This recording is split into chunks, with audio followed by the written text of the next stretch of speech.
Hello trading friends, it's that time of year for our annual Black Friday holiday sale. Annual membership, we're taking $100 off and we're throwing in any course of your choosing. We've got 20 spots available. We're gonna run this into Sunday or until it fills up.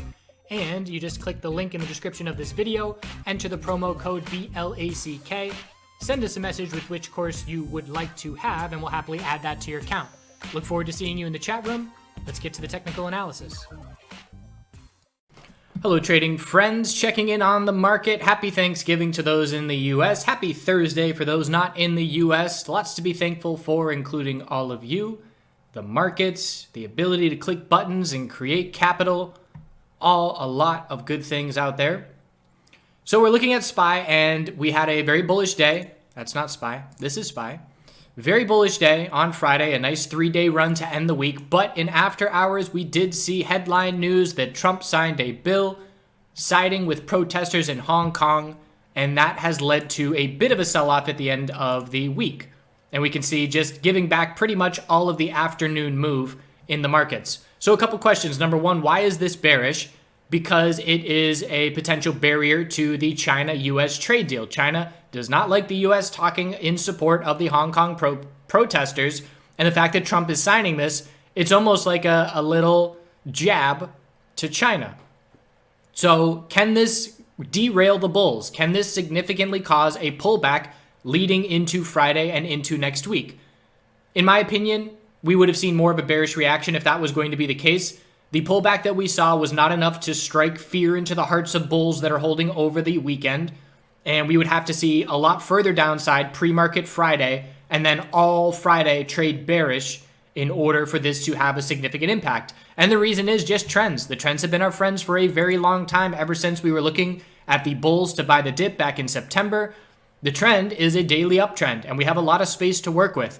So we closed the end of extended hours down in the low 314s, but we know that anything above 309.06 is a daily high or low. So even if we start Friday in the 314s or 313s, we still have over 1% of space to work with to maintain the daily uptrend. If we lose the daily uptrend, then we can say, okay, this is having an impact. Weekly consolidation is underway.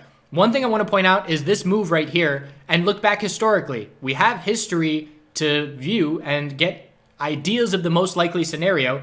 And in this instance, if you look back at the bull moves that have been just insane sustained moves that are surprising, they top out very violently. And you can look back to the top just after 2018. Again, it was up every day. The bulls had complete control, and then we fell off a cliff. And we had another one where the bulls were in complete control into the end of the year of 2018. And then we fell off a cliff. And another one back in May, this summer. Very fast drop is the point. So stairs up and then elevator down is certainly something that we're aware of is more common in the market than not. And this is a scenario that is setting up for that, in my opinion. Now, that elevator drop could be in this coming week, or it could be in 3 months. So again, trying to time that top is very difficult. And usually there is a news headline as something that we can point, and the media and CNBC can point their finger to and say, this is the reason we're pulling back. When in reality, in my opinion, it's just the normal way that the market behaves after slow and steady move. We get a big spike in fear, and then that's when we'll be looking for a weekly consolidation. So I don't think that we're going to top out this move with just a short-term little loss of the daily uptrend and a slow fade. In my opinion, we will be keeping an eye out for a fast bear move to take place at some point in the next 1 to 6 weeks. But again, I'm not going to be sitting here and trying to time that top. I'm just going to remain protective, knowing that when we do top out, that's entirely possible to be the style in which that temporary top is hit. And that being said, we'll just be looking for a weekly high or low. This market right now could pull back 10% to get to our last weekly high or low, 9.6%. So we're not at risk of losing the weekly uptrend unless we see massive bear volume. And this headline alone would not be a reason for that. So that's my bigger picture perspective on the market. Daily uptrend will continue to be our guide, and anything above 309.06 is a daily high or low. IWM kept up its strength. It has a lot of space to maintain the daily uptrend. Support is 157.23. Anything above that maintains that daily high or low.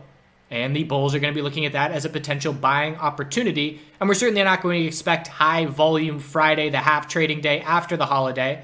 And I do believe that this bill was signed by Trump intentionally leading into the holiday to give the market some time to digest it and not see a significant violent reaction right out of the gate. QQQ, all-time high close, but again, after hours, a bit of a drop. Still an hourly uptrend. We're in an hourly uptrend, and if we lose that, we zoom out and look for a daily higher low compared to 262 cents. XLF, I'm looking at anything above 29.52 as a daily higher low. The healthcare sector, anything above 97.05 as a daily higher low. And the biotech sector is some of the most overbought that we have ever been, just in terms of RSI. The daily RSI right now is 84. And if you scroll back historically and say, when was the last time the biotech sector had an RSI on the daily time frame at 84, you're going to have to go back a significant amount of time to find that. And I'm looking back 5 years and I don't see it. So at least, there we go, right there. So 2011, it's been almost 8 years, over 8 years since the daily RSI has been this high, which is why I'm scouting every single day for a temporary top to be found in the biotech sector. I did mention in the last video that I had a short-term bearish position that I swung, and I ended up taking a small loss on that position because we had the end of the day action on, what day was that? That was Tuesday, where I had a decent entry. I exited half of my position because the bulls bought the dip into the end of the day. Locking in that small amount of profit gave me a bit more cushion, and we saw a higher open on Friday morning. And as soon as we broke that a higher open on Wednesday morning, I'm getting my days confused with the holiday. And as soon as we broke the high of Tuesday, I exited that trade. Again, small loss once 92.51 broke. And I will be happily taking small losses, knowing that the one time where we do get follow through, it will significantly outweigh those small losses. And that's the name of the game as far as trading goes. Risk to reward ratio, where if the risk is really small and the reward is fairly large, you can have 3 failed trades, and that 4th trade that is a success will make up for those 3 failures. So keeping an eye out on it, but being very patient. Did see a little bit of weakness at the end of the day, but again, hourly uptrends are still intact for most of these names. So we will have to see that fear continue through Friday trading hours if it's going to mean anything. And it may just mean look for daily higher low to form. The VIX did see a green day, just a little inside bar. We have a pattern of a lower high every single day for the last 5 days now, and we did hold the low of Tuesday. So 1140 is a short-term base of support. If we see a bounce, we're watching 1420, and we'll look for a lower high compared to that level, unless it's a very significant drop in the markets. But again, from what I saw after hours, not enough to be looking for a significant drop and a loss of daily uptrends at this point. Gold, unable to change its 4-hour trend. We had GDP numbers on Wednesday morning drop gold down, and it's just a 4-hour lower high pattern. It's now a bit of an equilibrium, so it's worth watching this into tomorrow. We got our low, high, higher, low. Nope. Try that again. Higher, low, lower, high. Tightening range with 1452 support as a must hold to stay in this equilibrium and try and give the bulls a chance to change this 4-hour trend, but obviously the bears have momentum in their favor. Silver is very similar with its weakness, the daily time frame. Looking back down at its low, it's already seen a little 4-hour lower high, lower low. No 4-hour trend change out there for the bulls to rally around. So we saw miners hold on well on Wednesday while gold was down and not doing anything. Why is that the case? You have to remember there are 2 factors in miners. It's gold and it's the market. Those are the 2 most important factors in my opinion. Gold is a bigger factor, what the price of gold is doing, and the market is a secondary factor, what the S&P 500 is doing. So when you're in a scenario where gold is losing volatility and it's trading mostly sideways, and we on Wednesday we held the low of Tuesday, it was a daily inside bar tightening range. Essentially that tells us gold is not doing much today. So when gold is out of the equation, it then becomes the market, which is the biggest factor in what the miners are doing. And we know on Wednesday, the market, and pretty much Monday through Wednesday, the market's been all bull. And so that's going to help the bull miners because they are traded on these exchanges. They're traded on the NASDAQ and the NYSE. And so that then starts to be the moving force of these miners.